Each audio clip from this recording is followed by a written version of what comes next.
folks, here we are with Hillary, and like I said, I'm just going to mock up the 7th hour for you, because if we did the hyperlapse thing, it just won't look like I'm doing much of anything.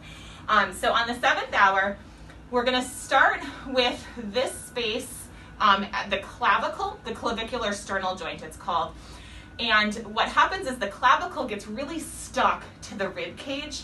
And so if you remember, or if you've seen my functional anatomy video, the shoulder girdle is made up of the clavicle and the shoulder blade. The Latin word for shoulder is actually yoke. It just gets placed on the rib cage like football pads.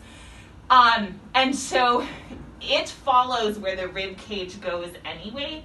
If I collapse my rib cage, my shoulder blades want to come up my back.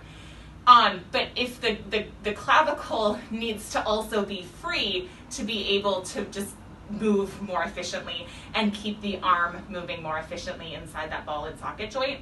And it just gets glued to the rib cage. So we're going to pull that clavicle out, free that from the rib cage, and you are going to notice, Hillary, just a ton more breath going higher up into your lungs, because our lungs go all the way up here. And if we don't have access to breath up here, because everything's glommed together. And then we're going to go into the neck, and we're going to go and just lengthen the neck. And so we go into the front part of the neck here, and that can be a little odd, to say the least, but you know, obviously you have control. Yeah, exactly. You won't be the first one that's thrown an elbow. You have control of the session. If anything feels scary or odd or not good, you know, it stops immediately as per usual. So we go in and clean up the front side of the neck. You'll feel like you have a throat for the first time in your whole life. It's super weird. And then we clean up the sides and the back and just really make the neck longer and separate the neck from the arm, which sounds crazy until it happens and you're like, oh my God, my arm was stuck in my neck. And then we're gonna come up and, so I'll be in this position for these two things where I'm doing her clavicles, and then in her neck it'll look like this. And then I come up and do this super bonkers thing. I'm gonna turn your head to the right here. And I come in and I actually latch onto the skull and I make the head bigger. And that's where, don't even ask me how, I don't know, it just happens. It's frackin' bonkers.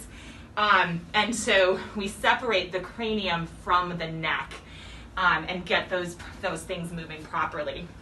Then I come up here and I separate the cranium from the neck and the back. We do what's called vaulting, where we make the skull bigger from here, so it would look like this. Super weird. And then I would take her mask off, and we're safe, windows open, diffuser going, everything is only going to be for a few minutes, and I have my mask on the whole time, of course. And we work on the face and what's called the zygomatic arch right here, and we actually make your sinuses bigger. Sinuses are just cavities between the bones, and as the bones get collapsed in, the sinuses, of course, get collapsed in. And so by pulling that facial bones out and making more space between them, you actually will have more open sinuses. And I've had a lot of people say that a lot of their chronic sinus issues have been vastly improved after this session. And then we come down into the jaw, the maxilla here, and we widen that. That's another thing that gets really squished and pulled in. And you feel like you have a jaw for the first time ever. It's absolutely just crazy. So we'll come here and we go like this and we do some jaw stuff.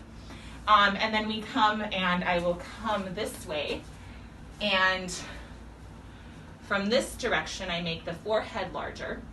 And then there'll be a couple of things that we do inside the mouth. The upper jaw gets stuck to the lower jaw, so we pull that apart, and then do some roof of the mouth thing, which just sounds nuts, but it's really cool. And then we're done, and you walk out feeling like your head is a balloon, and we separate your head, we get you moving individually, and it's super cool, but it's really weird, and it's really hard to see, so hence the explanation. I'll tell you all about it next week. Awesome. Thanks for listening, everyone.